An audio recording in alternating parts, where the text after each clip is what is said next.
ಪ್ರಿಯರಾದವರೇ, ಹೇಗಿದ್ದೀರಾ? ಚೆನ್ನಾಗಿದ್ದೀರಾ? ಈ ಸ್ಥಳ ಹೇಗಿದೆ? ನಾನು ಸಮುದ್ರದೊಳಗೆ ನಿಂತು ಮಾತನಾಡುವ ಹಾಗೆ ಕಾಣುತ್ತಿದೆಯಾ?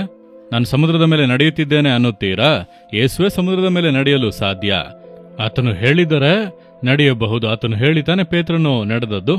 ನಾನು ನಂಬುತ್ತೇನೆ ದೇವರೇ, ಸಮುದ್ರದ ಮೇಲೆ ನಡೆಯುತ್ತೇನೆಂದು ಹೇಳಲಿಲ್ಲ. ಯೇಸು ಹೇಳಿದ್ದರಿಂದಲೇ ನಡೆಯಲು ಸಾಧ್ಯವಾಯಿತು. ನಾನು ಸಮುದ್ರದ ಮೇಲೆ ನಡೆಯುತ್ತೇನೆಂಬುದಾಗಿ ಮ್ಯಾಜಿಕ್ ತೋರಿಸುವುದು ಅದೆಲ್ಲ ಪ್ರಯೋಜನ ಇಲ್ಲ. ಯೇಸು ಆ ರೀತಿ ಕಾರ್ಯವನ್ನು ಮಾಡುವುದಿಲ್ಲ. ದೇವರು ಪ್ರಕೃತಿಗೆ ಮೀರಿದಂಥ ಅದ್ಭುತಗಳನ್ನು ಮಾಡುವರು. ಹಿ ಕ್ಯಾನ್, ಆತನಿಂದ ಸಾಧ್ಯ. ಆದರೆ ಆತನ ಇಷ್ಟವ, ಆತನು ಬಯಸುತ್ತಾನ ಎಂಬುದನ್ನು ನಾವು ಅರಿಯಬೇಕು. ಆಗಲೇ ದೇವರು ಆ ಕಾರ್ಯವನ್ನು ನಮ್ಮ ಜೀವಿತದಲ್ಲಿ ನೆರವೇರಿಸುವರು. ಯೇಸುವನ್ನು ಮಂತ್ರವಾದಿಯ ಹಾಗೆ ಮ್ಯಾಜಿಕ್ ತೋರಿಸುವವರಂತೆಲ್ಲ ಉಪಯೋಗಿಸಲು ಆಗದು. ಯೇಸುವಿನ ಹೆಸರನ್ನು ಹೇಳಿದರೆ ನಾನು ಹಾಗೆ ಹಾರುತ್ತೇನೆ, ಇದನ್ನು ಮಾಡುತ್ತೇನೆ, ಹಾಗೆ ಮಾಡುತ್ತೇನೆ, ಹೀಗೆ ಮಾಡುತ್ತೇನೆ, ಆ ರೀತಿಯೆಲ್ಲ ಹೇಳಿ ಕಾರ್ಯ ಮಾಡೋದಕ್ಕೆ ಆಗದು. ಯೇಸು ಆ ರೀತಿಯಾಗಿ ಎಲ್ಲಿಯೂ ಕೂಡ ಮ್ಯಾಜಿಕ್ ತೋರಿಸಿಲ್ಲ. ಆತನು ಹಾಗೆ ನನ್ನನ್ನು ನೋಡು, ನನ್ನ ಸೌಂದರ್ಯ ನೋಡು, ನನ್ನ ಬಲ ನೋಡು ಎಂದು ಹೇಳಿಯೂ ಇಲ್ಲ. ಆತನು ಯಾವಾಗಲೂ ಜನರ ಮೇಲೆ ಒಂದು ಕರುಣೆಯಿಂದ, ಪ್ರೀತಿಯಿಂದಲೇ ಅದ್ಭುತವನ್ನು ಮಾಡಿದ್ದು. ಪೇತ್ರನಲ್ಲಿ ಕೂಡ ನೋಡಿರಿ, ಒಂದು ಭಯ ಬಂದಿತ್ತು. ಅಯ್ಯೋ, ದೋಣಿ ಮುಳುಗಿ ಹೋಗುತ್ತದೋ. ಆದರೆ ಯೇಸುವಿನ ಬಳಿ ಹೋದರೆ ಒಂದು ಸುರಕ್ಷತೆ ಬರಬಹುದು ಎಂದು, ಯೇಸುವೇ ಇದು ನೀವೇ ಆಗಿದ್ದರೆ ನಾನು ಕೂಡ ಸಮುದ್ರದ ಮೇಲೆ ನಡೆದು ನಿಮ್ಮ ಹತ್ತಿರ ಬರುವೆ, ನನಗೆ ಸುರಕ್ಷತೆಯಾಗಿರುತ್ತದೆ ಎಂಬುದಾಗಿ ಕೇಳಿಕೊಂಡದ್ದರಿಂದ ಅವನ ಇಷ್ಟವನ್ನು, ಅವನ ಆಗ್ರಹವನ್ನು ನೆರವೇರಿಸುವಂತೆ ಸರಿ ಬಾ ಎಂದು ದೇವರು ಕರೆದರು. ಇಲ್ಲಿ ನೋಡಿರೆ, ನಾನು ಬಂದು ನಾನು ಗುರು, ನೀನು ಶಿಷ್ಯನು, ನನಗೆ ಇದು ಮಾಡಲು ಸಾಧ್ಯ, ನಿನಗೆ ಸಾಧ್ಯವಿಲ್ಲ ಎಂದು ಯೇಸು ಹೇಳಿದನ? ಇಲ್ಲ.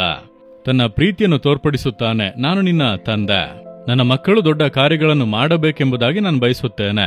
ಅದಕ್ಕೆ ತಾನೇ ಯೇಸು ಕ್ರಿಸ್ತನು ಹೇಳಿದನು, ನನ್ನನ್ನು ನಂಬುವವನು ನಾನು ಮಾಡುವಂತ ಕಾರ್ಯಗಳನ್ನು ಅವನು ಮಾಡುತ್ತಾನೆ, ಇದಕ್ಕಿಂತ ದೊಡ್ಡ ಕಾರ್ಯಗಳನ್ನು ಮಾಡುತ್ತಾನೆ ಎಂಬುದಾಗಿ. ಇಂತಹ ದೇವರನ್ನು ನೀವು ಬೇರೆ ಎಲ್ಲೂ ನೋಡುವುದಕ್ಕೆ ಆಗದು.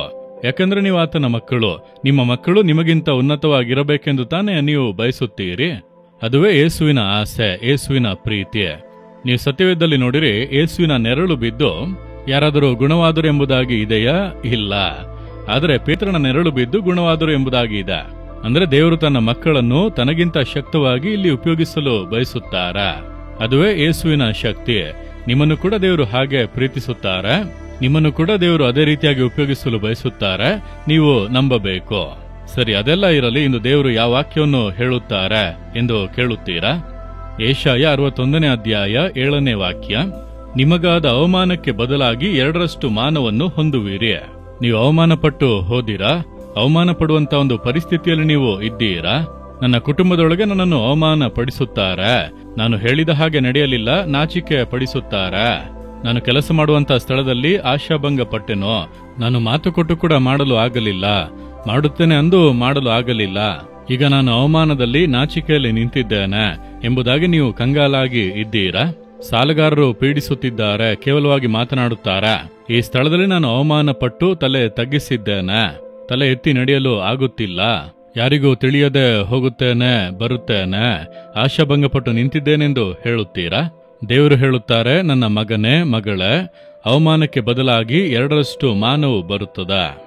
ನನಗೆ ಒಬ್ಬ ಸಹೋದರ ಗೊತ್ತು. ಅವರು ರಕ್ಷಣೆ ಹೊಂದಿ ಚೆನ್ನಾಗಿ ಪ್ರಾರ್ಥನೆ ಮಾಡುವಂತ ದೇವರ ಮಗನು. ಸೇವೆಗೆಲ್ಲ ಬಹಳ ಸಹಾಯ ಮಾಡಿ, ಅವರು ಎಲ್ಲರನ್ನೂ ಪ್ರೀತಿಸಿ ಪ್ರಾರ್ಥನೆ ಎಲ್ಲ ಮಾಡುವರು, ಸೇವೆ ಎಲ್ಲ ಮಾಡುವರು. ಅವರು ಒಂದು ಮನೆ ಕಟ್ಟಿದ್ದರಿಂದ ಸಾಲ ಆಗಿ ಹೋಯಿತು. ಆದ್ದರಿಂದ ಸಾಲಗಾರರು ಮನೆಯ ಬಾಗಿಲಿಗೆ ಬಂದು, ಮನೆಯೆಲ್ಲ ಕಟ್ಟಿ ಮುಗಿಸಿದ್ದೀಯಲ್ಲ, ಸಾಲ ತೀರಿಸಬೇಕಲ್ಲ, ಏನು ಸುಮ್ಮನೆ ಪ್ರಾರ್ಥನೆ? ಕೆಲವರು ಅದಕ್ಕೂ ಕೂಡ ಕೊರತೆ ಹೇಳುವರು. ಏನು ಪ್ರಾರ್ಥನೆ, ಯೇಸು ಎಂದು ಹೇಳುತ್ತೀಯ ಎಂಬುದಾಗಿ ಕೂಡ ಮಾತನಾಡುವರು. ಬಹಳ ನಿಂದೆ, ಅವಮಾನಗಳು, ಆಶಾಭಂಗ ಪಡುವ ಪರಿಸ್ಥಿತಿ. ಆದ್ದರಿಂದ ಒಂದು ದಿನ ಎಲ್ಲ ಸಾಲವನ್ನು ಯಾರ್ಯಾರಿಗೆ ಎಷ್ಟೆಷ್ಟು ಕೊಡಬೇಕೆಂದು ಬರೆದು ದೇವರ ಸಮ್ಮುಖದಲ್ಲಿ ಬಂದು ನಿಂತು, ದೇವರೇ, ನಾನು ಅವಮಾನ ಪಟ್ಟು ನಿಂತಿದ್ದೇನೆ, ಇಷ್ಟು ಜನರಿಗೆ ಇಷ್ಟು ಸಾಲ ತೀರಿಸಬೇಕು. ಸಾಲಗಾರರು ಮನೆಯ ಮುಂದೆ ಬಂದು ನಿಲ್ಲುತ್ತಾರೆ, ನಾನು ನಿಮ್ಮ ಮಗುವಲ್ಲವಾ ದೇವರೇ, ನಾನು ನಿಮ್ಮನ್ನು ತಾನೇ ನಂಬಿದ್ದೇನೆ, ನನಗೆ ಒಂದು ಅದ್ಭುತ ಮಾಡಿರಿ, ನನಗೆ ಒಂದು ಅದ್ಭುತ ಮಾಡಿರಿ, ಈ ಸಾಲವನ್ನೆಲ್ಲ ನೀವು ತೀರಿಸಿ ಬಿಡಿರಿ, ನಾನು ನಿಮ್ಮ ಮಗನ ಸಾಲವನ್ನು ತಂದೆ ತಾನೇ ತೀರಿಸಬೇಕು. ದೃಢವಾಗಿ ಪ್ರಾರ್ಥಿಸಿದರು. ನಿಜವಾಗಿ, ಯಾಕೆಂದ್ರೆ ಅವರು ಸಿನ್ಸಿಯರ್ ಆಗಿ ದೇವರನ್ನು ಹಿಂಬಾಲಿಸುವವರು, ಸುಮ್ಮನೇನೋ ಕಾಟಾಚಾರವಾಗಿ ಪ್ರಾರ್ಥಿಸುವವರಲ್ಲ. ಆತ್ಮಗಳಿಗಾಗಿ ಪ್ರಾರ್ಥಿಸಿ ಸುವಾರ್ತೆಯನ್ನು ತಿಳಿಸುವವರು.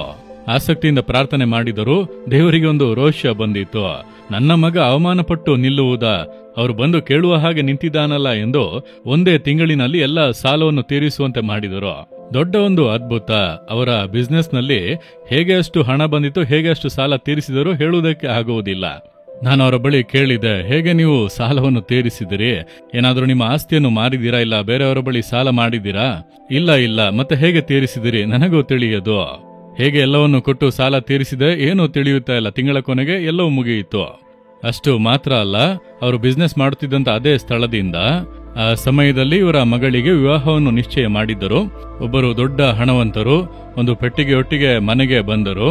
ನಾನು ವಿದೇಶಕ್ಕೆ ಹೋಗುತ್ತಿದ್ದೇನೆ, ವಿವಾಹಕ್ಕೆ ಇರುವುದಕ್ಕೆ ಆಗುವುದಿಲ್ಲ. ವಿವಾಹ ಅಂದರೆ ಅದಕ್ಕೆ ಬಹಳ ಖರ್ಚಿರುತ್ತದಲ್ಲ, ಇದರಲ್ಲಿ ಸ್ವಲ್ಪ ಲಕ್ಷಗಳು ಇದೆ. ನೀವು ಯಾವುದೇ ಬಡ್ಡಿಯನ್ನು ಕೊಡುವುದು ಬೇಡ. ನಿಮಗೆ ಯಾವಾಗ ಎಷ್ಟು ಸಾಧ್ಯವೋ ಅಷ್ಟನ್ನು ಕೊಡುತ್ತಾ ಬನ್ನಿ. ನಿಮ್ಮ ಬಗ್ಗೆ ನನಗೆ ಗೊತ್ತು, ನೀವು ನೀತಿವಂತರು, ಉತ್ತಮರು ಎಂದು. ಹಾಗಾಗಿ ಇದನ್ನು ಕೊಟ್ಟು ಹೋಗೋಣ ಎಂದು ನಾನು ಬಂದೆ ಎಂದು ಹೇಳಿದರು.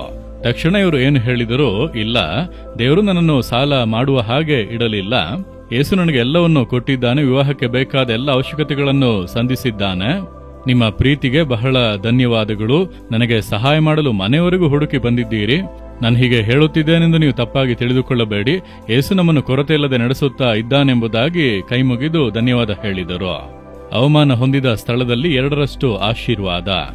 ಅದೇ ಸ್ಥಳದಲ್ಲಿ ಅವರು ತಲೆ ಎತ್ತಿ ನಿಲ್ಲುವ ಹಾಗೆ, ಮಗಳ ವಿವಾಹವನ್ನು ಸುಂದರವಾಗಿ ನಡೆಸುವ ಹಾಗೆ, ಯಾವುದೇ ಕೊರತೆ ಇಲ್ಲದೆ ನಡೆಸುವಂತೆ ಅವಮಾನಕ್ಕೆ ಬದಲಾಗಿ 2ರಷ್ಟು ಮಾನ ನಿಮ್ಮ ಮನೆಯಲ್ಲಿ ನಡೆಯುತ್ತದೆ, ನಿಮ್ಮ ಜೀವಿತದಲ್ಲಿ ನಡೆಯುತ್ತದೆ. ದೇವರು ಹೇಳಿದ್ದಾರಲ್ಲ, ಮಾತು ಕೊಟ್ಟಿದ್ದಾರಲ್ಲ, ಅವಮಾನಕ್ಕೆ ಬದಲಾಗಿ 2ರಷ್ಟು ಮಾನ ಬರುತ್ತದೆ ಮಗನೇ, 2ರಷ್ಟು ಮಾನವನ್ನು ಕೊಡುತ್ತೇನೆ ಮಗಳೇ ಎಂಬುದಾಗಿ. ಆದರೆ ದೇವರಿಗೂ ನಮಗಿರುವಂತಹ ಸಂಬಂಧ ಸರಿಯಾಗಿರಬೇಕು. ಅದರಲ್ಲಿ ಗಮನ ಕೊಡಿ. ನಂಬಿಕೆಯಲ್ಲಿ ದೃಢವಾಗಿ ಇದ್ದೇವಾ? ನಾವು ಪ್ರಾರ್ಥನೆ ಮಾಡುತ್ತೇವಾ? ವಾಕ್ಯವನ್ನು ಧ್ಯಾನಿಸುತ್ತೇವಾ? ಯೇಸುವಿನೊಟ್ಟಿಗಿರುವಂತಹ ಅನ್ಯೂನ್ಯತೆ ಹೇಗಿದೆ? ಅದನ್ನು ಮಾತ್ರ ಸರಿಪಡಿಸಿಕೊಳ್ಳಿರಿ. ಯಾವ ಸ್ಥಳದಲ್ಲಿ ನೀವು ಅವಮಾನ ಹೊಂದಿದಿರೋ ಅದೇ ಸ್ಥಳದಲ್ಲಿ ದೇವರು ನಿಮ್ಮನ್ನು ತಲೆ ಎತ್ತಿ ನಡೆಯುವಂತೆ ಮಾಡುವರು. 2ರಷ್ಟು ಆಶೀರ್ವಾದ ಬರುತ್ತದೆ. ನೀವು ನಂಬುತ್ತೀರಾ? ಹಿಂದೆ ಆ ಬದಲಾವಣೆಗಳನ್ನು ನೀವು ಕಾಣುವಿರಿ. ಹಿಂದೆ ಆತನು ಕ್ರಿಯೆ ಮಾಡುವುದಕ್ಕೆ ಆರಂಭಿಸಿದ್ದಾನೆ. ಅದ್ಭುತ ಬದಲಾವಣೆಗಳನ್ನು ನೀವು ಕಾಣುವಿರಿ. ನಂಬಿಕೆಯಿಂದ ಹೇಳಿರಿ, ದೇವರ ಅವಮಾನಕ್ಕೆ ಬದಲಾಗಿ 2ರಷ್ಟು ಮಾನವು ಬರುತ್ತದೆಂಬುದಾಗಿ ಹೇಳಿದ್ದೀರಿ. ನಾನು ನಂಬುತ್ತೇನೆ. ನಾನು ಅವಮಾನ ಹೊಂದುವುದಕ್ಕೆ ನೀವು ಬಿಡುವುದಿಲ್ಲ. ಅದೇ ಸ್ಥಳದಲ್ಲಿ ನಾನು ತಲೆ ಎತ್ತಿ ನಡೆಯುವಂತೆ ನೀವು ಮಾಡುವಿರಿ. 2ರಷ್ಟು ಮಾನವನ್ನು ಕೊಡುವಂತ ಪ್ರೀತಿಗಾಗಿ ಸ್ತೋತ್ರ. ಹಿಂದೆ ಆ ಅದ್ಭುತವನ್ನು ನಾನು ಎದುರು ನೋಡುತ್ತೇನೆ. ಯೇಸುವಿನ ನಾಮದಲ್ಲಿ ಆಮೇನ್.